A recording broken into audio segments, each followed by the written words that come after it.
Okay, so let's start this off by some of the biblical moral virtue of joy. Let's just try this new thing where we just have some clean humor. Okay, let's just tell like a clean joke. Okay, what did one ocean say to the other ocean? Nothing. It just waved.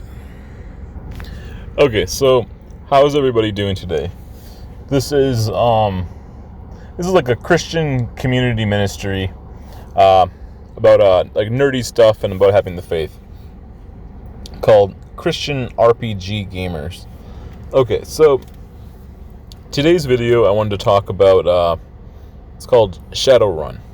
So Shadowrun, it has several different we call like iterations to it. So there is a tabletop RPG, and then there's also a tabletop RPG that kind of becomes more of like it's like in Dungeons and Dragons they have called an Adventures League. I think this game is called it's called Shadowrun Adventures, I believe it's called. And then there's also several different video games of it too. And I think there might theoretically be some novels out there too. So there might be some books. I'm not that familiar with the books, to be honest. I know I think they have either 3 or 4 of these video games. I think they have all the way up to, I think currently 6th edition. It's called 6th edition. I guess the number 6. And then they have little kind of like a little organized play league that you can join in every week. So there's a handful of some cool stuff to this series. Okay. So I want to give some of my thoughts or my opinions about this series, kind of a little more some early impressions. I'm not that familiar with it, but I have played it a little bit, and I was thinking about getting more into it. So I'll try to put some kind of a Christian message or spin in this in some way, shape, or form. But yeah, let's watch a little video or something about it. So it can set the setting, so it can set the setting, the tone a little bit more, and then we'll see what happens and go from there. Fair use is a thing. Some people will tell you everything we do in life, we do for love. Com esperanças o meu coração, pois já vai terminando o verão. Some people love to fly. Enfim. Some people love to dance. Me, I just love a good fight.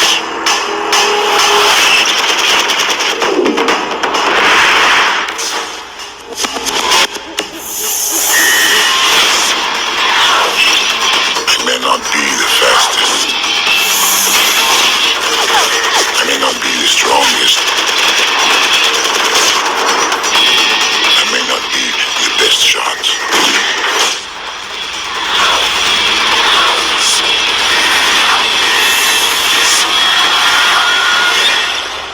But I am very, very smart.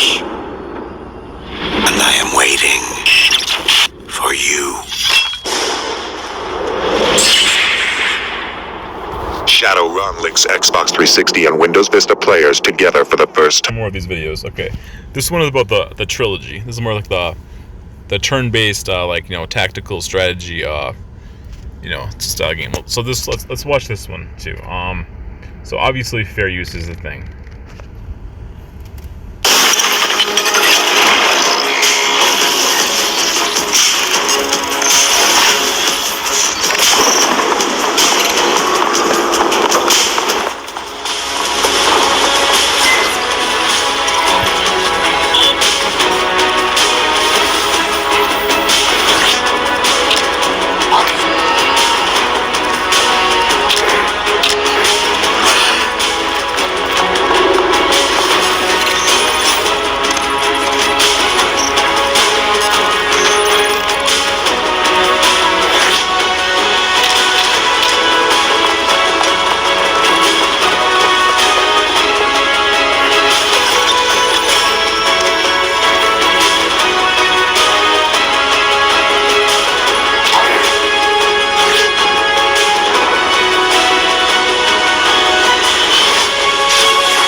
I help set the mood or like the tone a little bit more to this little video I made, right? Okay, so I think so next I want to talk a little bit about the setting of the world, right? Okay, so as I said before, I'm a little bit new to Shadowrun, so I'm not like, I'm not an expert in this, right? But I do know I know a little bit about it. I'll give some of the basics, right? So if you're familiar with the what Cyberpunk is, this game Shadowrun, it's kind of like a mix of, you take the Cyberpunk, and you kind of honestly you take a little bit of the, it has like a little bit of the like Dungeons and Dragons, a little bit to it, and you kind of mix you kind of mix a little bit of some of the at least some of the themes of Dungeons and Dragons, and you mix some of the themes of like Cyberpunk into kind of like into a setting world where it has a lot of that kind of stuff to it. It has a lot of like covert ops, obviously called Shadow, right? Like so. You have it's supposed to be set within around the years like 2080 about. So it's set. It's like a science fiction fantasy. It has again, and as a Christian, there are some things in the series that I just don't agree with, right? I just disagree with it. Now, I don't try to make my videos where I'm completely negative about everything all the time, but I also try to live in reality too. There is some stuff like sorcery in it. It has some like shamans and some witches, and it has some magic users. And there's some, like, I guess, like, even this picture here, right? There's like that lady with like lightning bolts or something come out of her hands. There is some very morally gray, highly shady, highly questionable things that if you enjoy this series as a person of the faith, you need to be careful. And I understand. I get that it's not the real. I mean, it kind of is the real world in this game, but it's also not. But there is some stuff in here that you gotta keep your wits about, right? Because part of this channel is meant to be a bit of a discernment ministry too. But so there is some things in here that are highly shady and skeptical. I'd be very skeptical. I'd be very I'd be very, very wary of them, right? But again, like, I don't feel like I'm not going to just focus on the excessive negative stuff. But there is some stuff in here, right? You do got to keep your wits about you. I think that we can enjoy this game, or we can enjoy this series, right? But it doesn't mean you have to be stupid at the same time either. So just keep your wits about you. Okay. So it's kind of a mix of fantasy and science fiction, and it has a little bit of some cyberpunk to it. It's just like some stealth, covert ops. It's kind of like a little bit some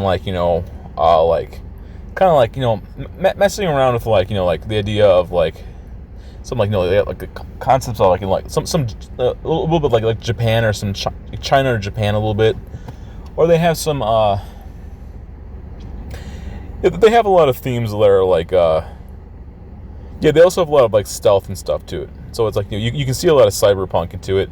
You can see a lot of like called like maybe like some of the ideas of either like the military or like covert ops, or like some a little bit some like Metal Gear Solid or some Deus Ex. And they have some they have like some samurai or some ninja or something. And they do have some sorcerers, which I don't really support, but it is what it is. And they have a lot of they have a lot of that kind of stuff in it. So it's a pretty cool series. Again, it's not necessarily like a super morally like bright light kind of a game, but it's not necessarily inherently like an evil series either, right? Okay. So that's some of the basic ideas of what the setting, kind of like what the tone in the setting is a little bit. So some stuff that I would want to go into and talk about a little bit. I guess a little bit of the Christian message I want to put in here too, right? So, one aspect of Shadowrun is that you're kind of like part of a... I guess the best way to describe it, I mean, honestly, this probably isn't that helpful, but it might help at least some people. It would give you something to kind of go off of, right? And there's like the... There's like the spin-off Dungeons and Dragons. It's called like Pathfinder Society. And you have like, Dungeons and Dragons, which has like, the Adventure League. Or you have, you play a game like Skyrim or something, right? Or even like, Elder Scrolls Online, and you have like, the Fighters Guild.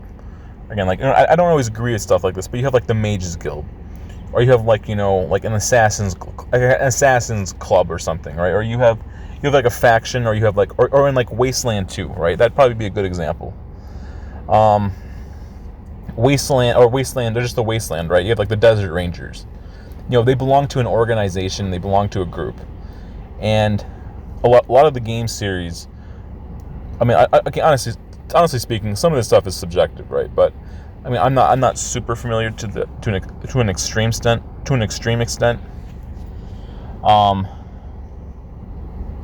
But like they have they have like the Shadowrun like club, or like the Shadowrun Society or something, or they might call it like like you go on adventures together, and you have you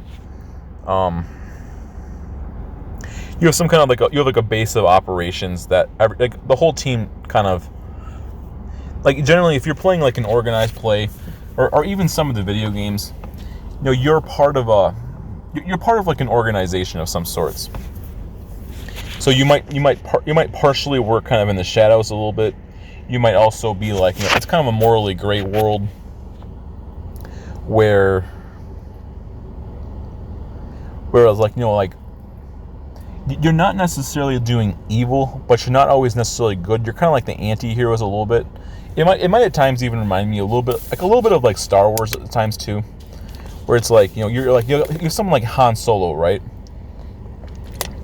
And it's like you're not always the hero, but you're not necessarily the enemy. You're just people trying to exist, or you have a lot of very selfish motivations. And like most things in life, it's pretty gray at times. So you might do some bad things, and you're probably trying to earn a lot of money, or you're trying to earn your reputation, or maybe you have like some hedonistic pleasure. Again, it's kind of a secular sort of game. But you can make your own adventure, right? You can decide where you want to go or what you don't want to do. And as a Christian, you could choose to be good instead of being evil. But that's kind of life. We have some kind of free will, and human beings can just kind of do what they want. I'm not saying everything people do is right, but you have the options, right? So again, it's a pretty morally gray society.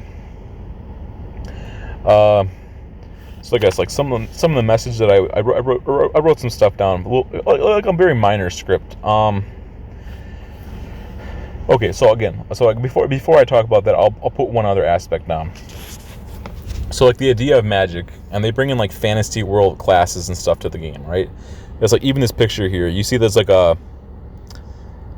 maybe she's like a half orc, maybe kind of like a little bit of an elf. Again, they have some like mixes to like fantasy races of characters and classes, and like like exactly how did all this stuff come about? Some of this stuff is pretty shady. They use like magic or something to try to manipulate the world to create like an alternative universe. And for whatever the reasons may or may not be, in holiness, maybe the right hand of God himself, or he allowed it to happen.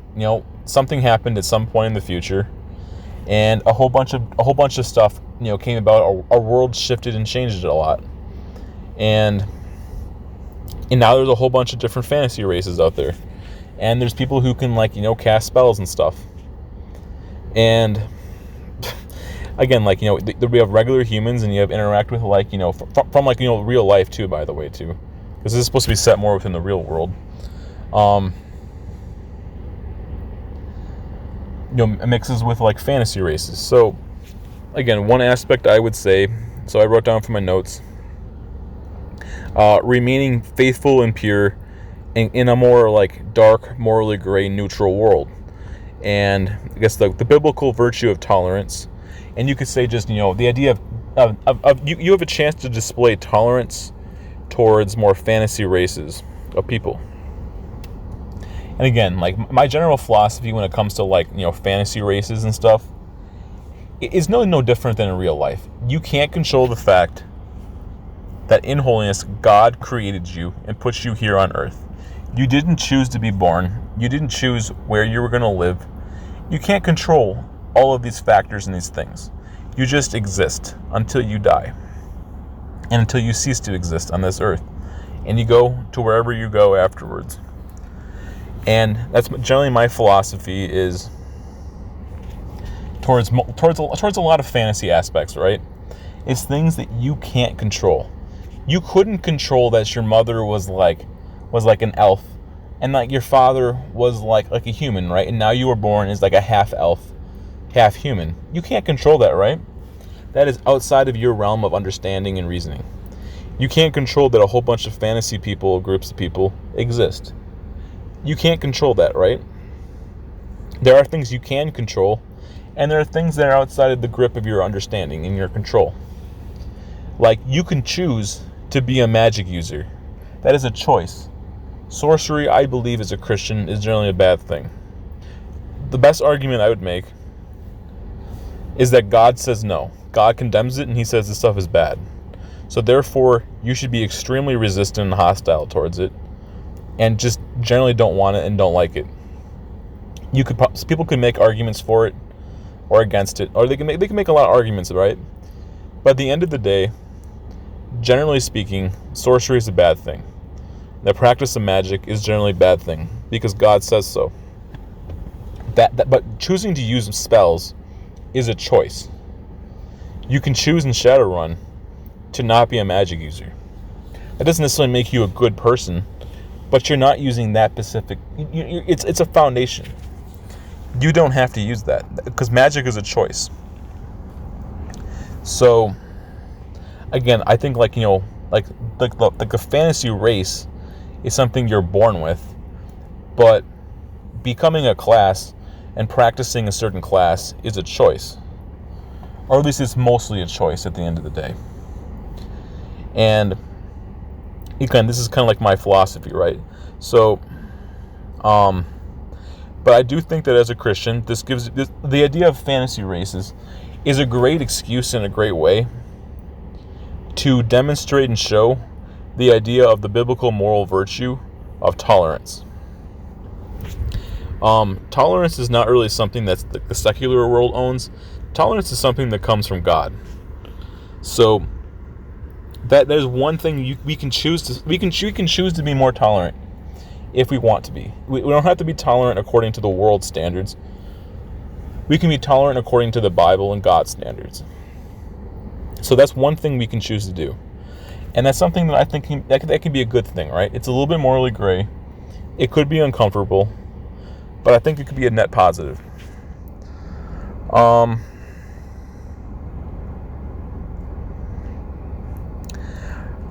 Okay, so let's see here. I'm trying to find another picture we can look at here. I do think like artwork and stuff can really help set the tone for the world too. Try to find a picture where like a female's not like naked or something.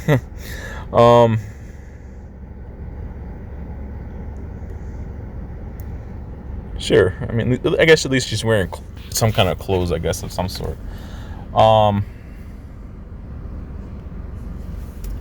Okay, so another aspect that I think can be a net positive, I think I already talked about it a little bit. It's the idea of being part of a team. And I might even name the video a little bit about this. It's the idea of, the team over oneself. There's yourself as an individual, and there's like being part of like a community or like an organization or a group. And one aspect of Shadowrun is that you're in a team, and like you're part of like some kind of a group. Now it might vary from system to system or game to game, but it's kind of like an overarching idea that you're part of like like a Shadowrun. Because you got like the Shadowrun adventures, right? It's like a organized play You're part of like a little alliance or a little group of people. And I think that's a really strong that's a really strong, like, that's a strong idea, right?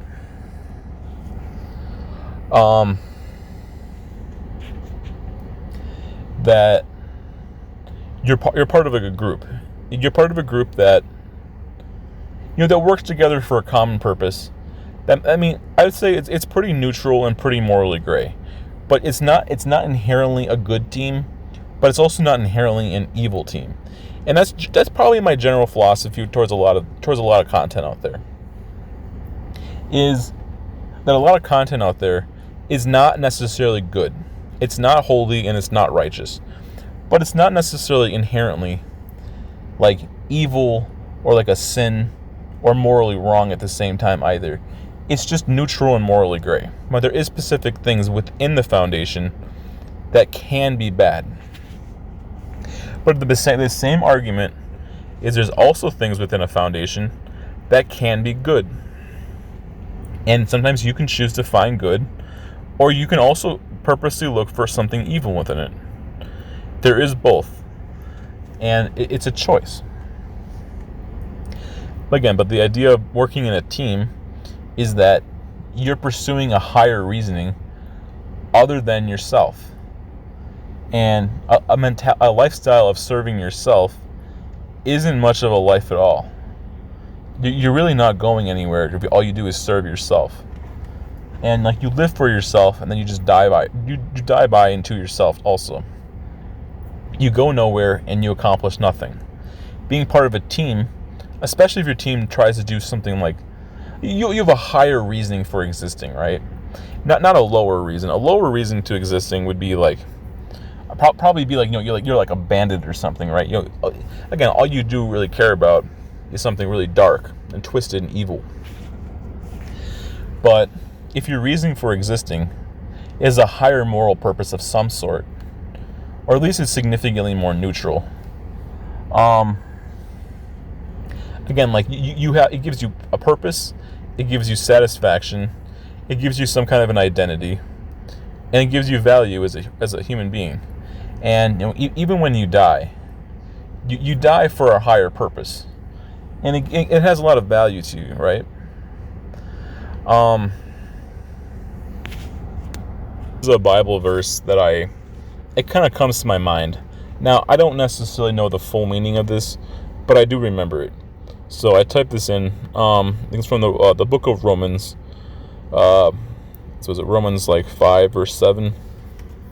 It says, "Very rarely will anyone die for a righteous person, though for a good person, someone might possibly dare to die." Okay, so that's kind of an idea, right? Honestly, that's a pretty strong biblical scripture. The idea of again, like, you're part of like a team, and you're part of a group of people, or even like the leader of your organization is like a good person. He's a good man, and you believe in the cause. So you would potentially even be willing to give up your earthly life for the sake of that higher purpose, right? And again, like a righteous man, someone might be willing to die for a righteous man, but there are probably people out there who would die for a good person.